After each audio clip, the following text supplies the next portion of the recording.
I'm Bossoskills, and today I'm going to be talking about how to approach tourney play, and that includes preparation during the tournament and then kind of after the tournament. So the primary thing that people are probably interested in is tournament prep.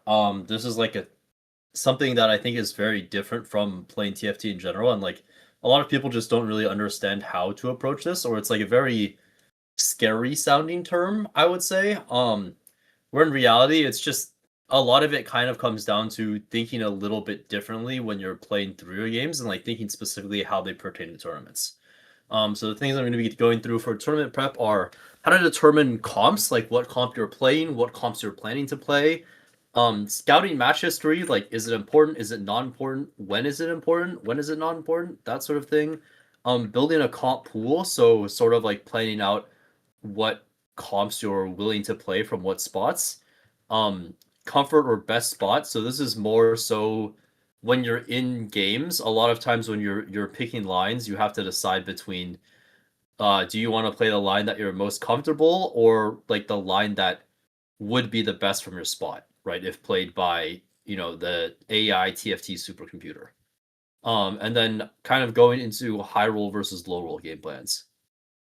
Okay, so from the top, how to determine the comps you're playing. So generally you going into a tourney, you want to have like a pretty short list of comps that you're actually trying to play or willing to play. And most of your games should be out of those comps.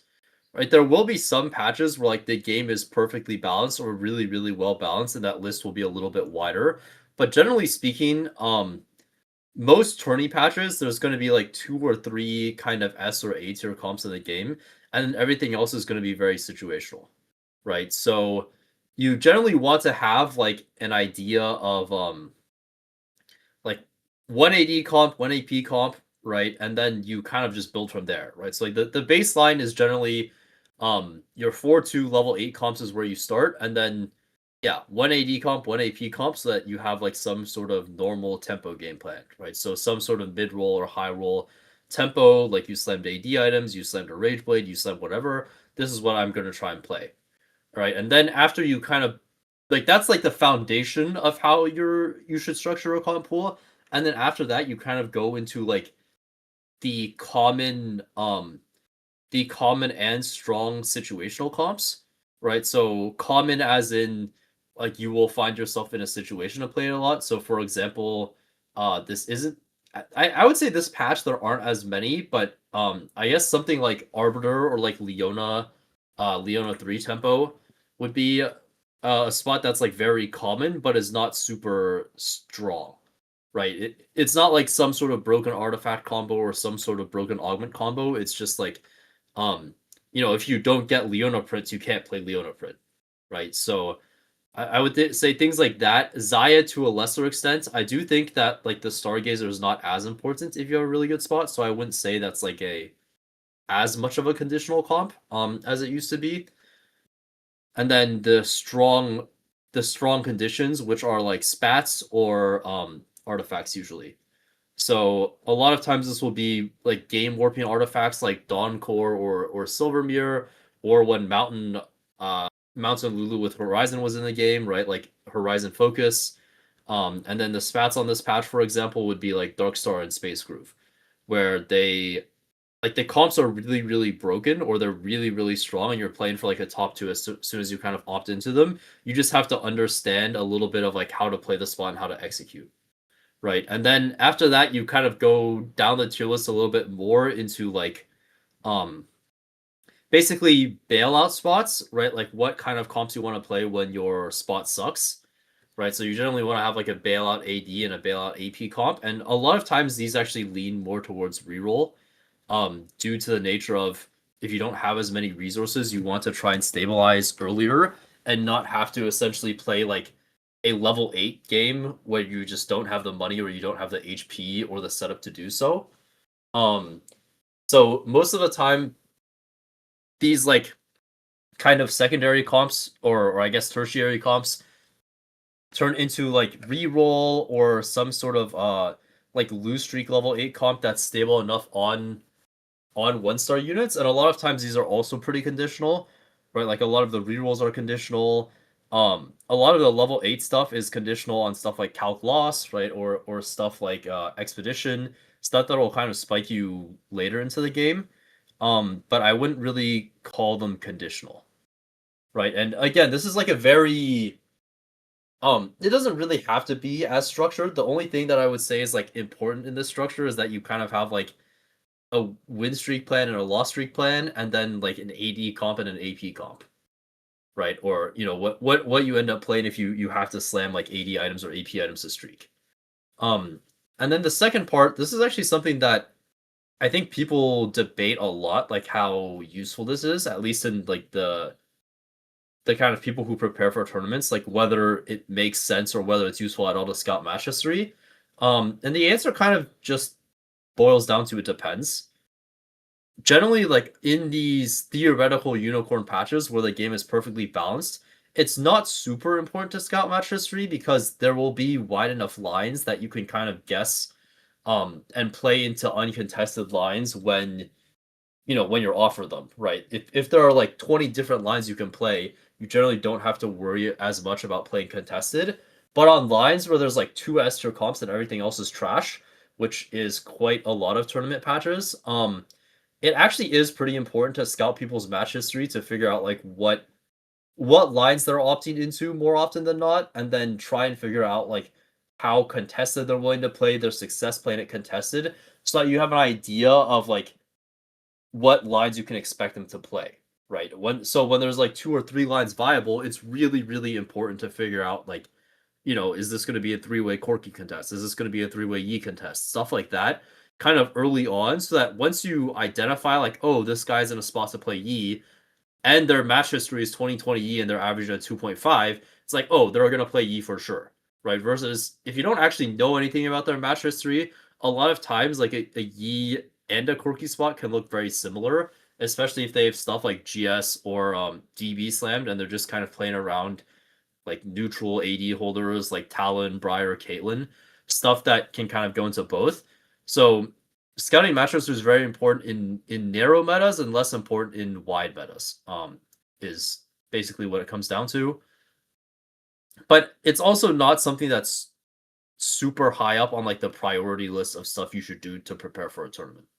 Right. Most of the time, a lot of your time wants to be spent like making sure you understand the meta and making sure you understand like the comps that you're playing to play. Building comp pool, I kind of already went into this honestly with the first point. You just start with like stuff you play the most, and then like stuff you play the most on AD, stuff you play the most on AP, right? And then you kind of build it out from there. Um, and generally, I wouldn't recommend for people to go too wide with their comp pool and just stick to usually four comps, right? And then the other stuff is stuff that's like so broken or like your spot is so good for it that you accept that you're basically accepting that you're gonna lose EV because you don't really know how to play the line, but your spot is so obscene that you just have to play it, right? So like the example I gave of Horizon Mountain Lulu, you don't really need that many games to like perform it to a top two because it's that strong, right? And I think on this patch, the only things I might say that's kind of true for are like some of the expedition lines or some of the spat lines, right? Like if you get spreading roots into rogue spat, space groove spat, you don't have to have that many games of space groove to figure out how to play vertical space groove, right? It's like a relatively easy line and it's very broken if you have multiple spats for it that you get off of your gold augments, right? So stuff like that. I would say similar to Darkstar, right? Like Darkstar with two spats that works very well. Generally, like the artifacts are relatively balanced. So I would say most of the time this is just going to be like spat stuff. Like if you have three spats for one comp, two spats for one comp, it's generally going to be strong enough for you to play it, even sacrificing the EV that you have. That like you're going to lose because you haven't played the line before, or you haven't played the line very often. Comfort or best spot. This is kind of similar to the last point as well, where it's kind of deciding basically in your head, you should be deciding like when you're taking a line what AVP your spot kind of is, right? Like on 2-1, even in stage 1 sometimes, like on 3-2, basically anytime you're making decisions, you should be thinking about like what placement you're playing for and then like my AVP if I take this line is X, my AVP if I take this line is Y, and kind of figuring out like what you think your best line should be. And there is an aspect of like building into comfort, right? Like if you play the general rule I give people is if you're playing a line that you're not very comfortable with, I would just subtract 0.5 from your AVP.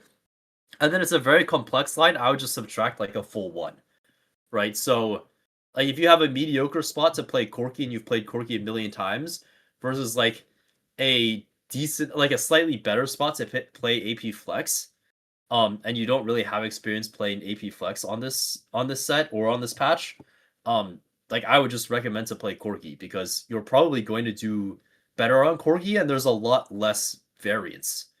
Um, Besides the fact that, obviously you're just not going to be piloting the AP Flex spot very well. And all of this is kind of in a vacuum, right? Like as soon as you get into like the amount of people contesting each units, there's like a bunch of other factors that kind of sink into like what comps you should be playing. But generally, I think people under index into comfort, especially on wider patches. Like when the patch is wide, that's kind of when people get into the trap of like, oh, you can play anything and then end up playing like weird lines that they're not very good at and just losing a ton of placements because they make a ton of mistakes, right? And this is something that I'm saying but like it applies to me, it applies to Dish Soap, it applies to Wajan, it applies to basically like all of the pro players that play the game will run into multiple games, like every set where they're just like, why did I take that line when I could have just played something easier, right? Anyways, high roll, low roll game plans. This is something I did briefly touch on as well, where you kind of want to have like high roll game plan, low roll game plan. Generally, high roll game plan is not super hard, right? Like those are the times where you kind of can play anything most of the time. It's like, oh, I'm high rolling, I have a million health, I have a million gold, I can kind of pick anything. I'm just gonna pick something that works with my items and is not really contested, right? That's generally how it'll work. Or like fast nine. And then low roll game plan, this is kind of the hard part. There will be like a lot of patches where low rolling your opener or low rolling components or something just feels terrible, and you have to figure out how to like minimize the amount of times you go eighth. And there will be patches where like if you low roll, you can kind of just open and play Corki, right? Or if you low roll, you can open and play Yi. And those are lines that instead of averaging like a 5.5, just average like a 4.6, right? Or like a very, very, very respectable average. And so you do have to understand like how bad it is to low roll opener in certain patches. Like I would say on this patch, it's not the end of the world if you lower your opener, but on like the first patch of the game or like in patches where fast line is very, very dominant, low rolling your opener is like feels horrible, and a lot of times you have to opt into reroll because you want to stabilize in stage 3 and save HP so that you don't end up dying to like the fast 9 players. Um right, so you kind of have to understand like what placements you're playing for on each patch and then use that to kind of determine like what you want to play for. Right? Obviously, on this specific patch, I think lowering your opener is not the end of the world, and I think reroll is also very weak. So most of the time, your low roll game plan is going to be some sort of like open and look for econ traits and try and take econ elements, and then play some sort of like anima or level 8, um, like level 8 board, or if you get spatulas, play something around the spatula. But generally it's gonna be like some sort of level 8 board on this patch, right? But on many patches, it's gonna be like you're defaulting into some sort of reroll and just accepting that like, if you miss your stuff, you're gonna go 6th, and you just have to be happy with taking a 6th. But yeah, this is really patch dependent, and your low roll game plan is a lot more important than your high roll game plan. Tourney review. I think this is actually like one of the least kind of spoken about, and actually one of the more important, like easier things to um actually understand how to do properly. I think VOD review is something that people are very, very bad at in general, especially when it comes to like your own VODs or spending time efficiently, like doing a group VOD review session. One thing that like a lot of people kind of fall into the trap of is doing stuff that feels good rather than is efficient or like is effective. And And that's very much true for, I mean, not to get philosophical, but that's very much true for life, and that's very much true for, um, like just things in general, right? Like people like doing stuff that feels like they're productive, whether that's actually productive or not is a different story a lot of the time.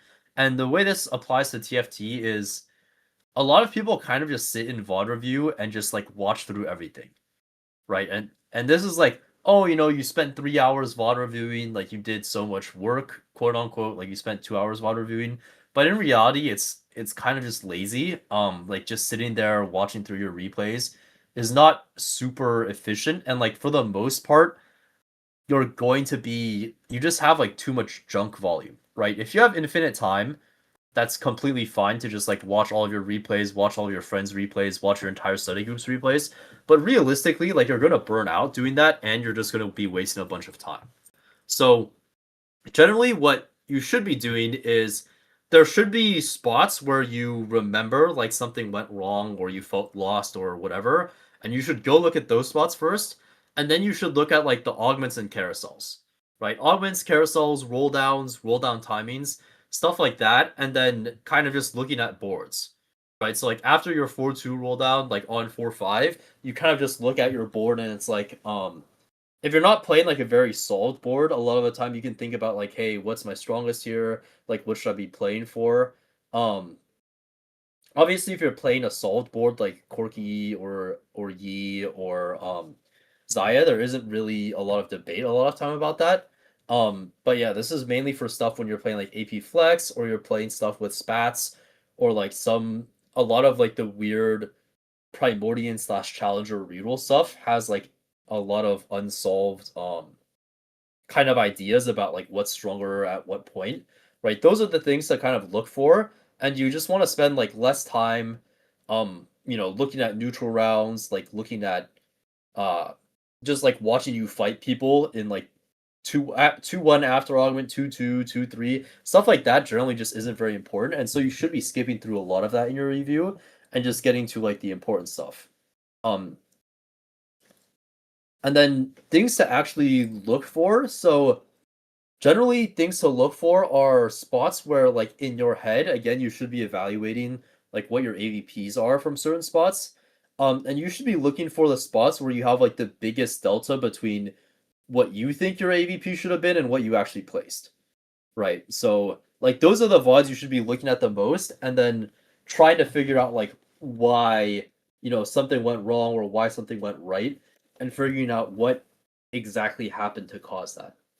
Um and so you have to diagnose like where the problem is or where, everything that went right is, and figure out like, is it like there could be many things, right? The most obvious thing could be like your internal understanding of how your spot was just wrong, right? So like on 2-1, say you think your spot is like a 4.4 and you end up going 8th, right? Generally something will have gone wrong. Um but it could also be like your 2-1 spot is actually a lot worse than you think, and you just didn't realize it for some reason. Or like maybe you overvalued like Timebreaker opener, or maybe you overvalued your spot for Corki, and it turns out there's a lot of people angling Corki on 2-1, right? So you kind of have to understand like whether it's oh, my spot was actually worse or better than I thought, or it's like, oh, I made a bunch of mistakes during the game that caused my spot to then get worse. Or like, I got dropped fawn off of neutrals, or I hit magic roll fawn, and that's like what made my spot so good. Right? A lot of the stuff will be very obvious. So you generally want to look for like you want to spend a little bit of time on the obvious stuff to make sure like the obvious stuff is obvious. Like, hey, do you guys agree with this? Hey, like, you guys agree that I should make space crew spat here? Do you guys agree that whatever? And then spend more time on like the non-obvious stuff. Like, I can't really understand why my board lost every round in stage 4, right? Like, um, I can't understand why my Zaya board is worse than their Zaya board. I can't understand stuff that you don't really get, or stuff that like makes you feel like, hey, I don't know why I lost this fight. Um, I don't know why I can't outcap this guy, right? Like stuff where you either don't understand what's going on or you're doing worse than you feel like you should. That's the stuff that you want to look for when you're reviewing, rather than like spending a bunch of time just like looking at your highlight reel of like, hey, I went first this game playing Anima cash out, right? Like it's not a super efficient use of your time or your group's time. Um, and yeah, a lot of that is just cutting out drunk review. And this is I would say this is also a learned skill, right? Like when you do review, it'll take you a while to figure out, um, what you should be looking at and what you shouldn't be looking at. And it's something that you like continue to hone, right? And you should also, I guess, review your review, right? Like you finish your review for one day, you go into the next day of tournament, and then like you make a similar mistake that you realize you missed during review the previous day, right? Like, what does that tell you? That tells you that, maybe this is an oversight in your review of TFT. Maybe the way you're reviewing is a little bit too fast and you should take some more time, right? Maybe this is like you need to be looking more at your stage 3 stuff because you thought it was unimportant and you brushed it off, right? You kind of have to build up the skill of reviewing, right? Like in and of itself, it definitely is a skill, and it's something that like I personally got a lot better at as I competed for a bunch of sets. Um, and then the other thing I would say is communication, right? The other trap that I see a lot of times in reviews are like if you're very similarly ranked, even if you're not similarly ranked to your study group, um, a lot of times you will kind of just get into like pointless arguments, right? A lot of things are just gonna end up coming down to like you just won't see on the same page as somebody because you view the game differently than them. So you kind of have to get into a mindset and like start understanding when this is going to be the case and then realize that, hey, instead of spending 15 minutes here like trying to convince this guy I'm right, we can just accept that we don't see eye to eye, and like I'll continue to see things my way and they'll continue to see things their way until like one of us realizes that we weren't right down the road, right? And just realize that like there's no real point sitting there wasting your review time kind of arguing with each other. Like it'll generally just make the vibes a little bit worse in your review group, and then it'll also just be a waste of time, right? Like it doesn't really matter. Like it doesn't really matter enough to be nitpicking small things. Even like larger things, right? If you're never gonna end up on the same page, you just have to accept you're never gonna be on the same page, and kind of just keep on moving with your review. Efficient versus feels good. Right, so I did touch briefly upon this. In terms of like it is really easy to just sit there and like have the VOD open and just like chill and like watch through the whole game and not really be super efficient. But that's how you just end up getting into like these really long-winded and um like not very useful reviews where you kind of don't remember anything because you just sat there for 3 hours watching some games. Right. You really want to try and shorten your reviews. Like my 6 game review for a day of a tournament usually takes me less than half an hour. Right. Like I can usually get through all my spots and the things I want to look at in 15 to 20 minutes. And that's generally what I aim for. Like obviously some days it's going to be different than others, but like you should not be taking um hours to go through like a 6 game tournament day, right? That's when you know something is going wrong and that you should be cutting a lot of your review time and like skipping through a lot of your VOD to get to the points that uh are more efficient and that things that you'll actually remember, right? The other part about like doing this kind of hour long, 2 hour long tourney reviews is quite frankly, like you are just not going to remember anything when you're done, right? Or you're going to remember very, very little. Versus like getting a 15-minute session in and you'll actually remember what you said during the 15 minutes. And then kind of in the tourney, so I did touch on this briefly for I don't have a slide for it. I did touch on this briefly between like the pre-tourney prep and then the post-tourney prep or the review. Uh, actually in the tourney itself, you do like you should have a mix of like thinking about your spots as a way to improve and also just like focusing on the game if that makes sense. Right? Like um you shouldn't be solely focused on well, let me rephrase. You should be solely focused on like performing as well as possible, but just also like keeping mental notes of when stuff is sort of going wrong so that you have stuff to think about later. Stuff to think about, and this helps your review time in terms of like actually piloting your spots, right? So going this kind of goes back to like comp pool stuff. Once you sort of have your comp pool and your like, ideas of like what you're trying to play, you can also adjust your comp pool based on like frequencies of the tournament. Generally, once you play, I mean, you don't even have to play a lot of tournaments to feel this, but you should be able to feel like the general consensus of like the tournament meta shifting, right? Especially as you get deeper into tournaments and there's like less people, you'll kind of start to understand like what people think, what lines people think are good, like what lines are generally getting played more than you think they should, what lines are getting played less, um, and adjust your pool accordingly, right? So an example of that would be last tournament, so TPC 2 for me. Um like on the first day, Corki was very overplayed, and like you would have many lobbies where it was just three-way Corki and everyone was just like holding hands going 7-8. And Zaya was very underplayed. Right? So like moving into the second day, you should kind of have the understanding of like, oh, people are slowly starting to play more Zaya, so I can play more Corki now, or vice versa, where like, oh, Zaya is still underplayed, people are still overplaying Corki, even though like I now think Corki is not very good if you're playing it three ways. I still think people are playing it too much, and then kind of adjust like your default AD line in this example, to be Zaya instead of Corki or vice versa, right? Where you're deciding and kind of dynamically shifting between your ideas of like what the kind of S tier comps for you to angle are in the context of the tournament.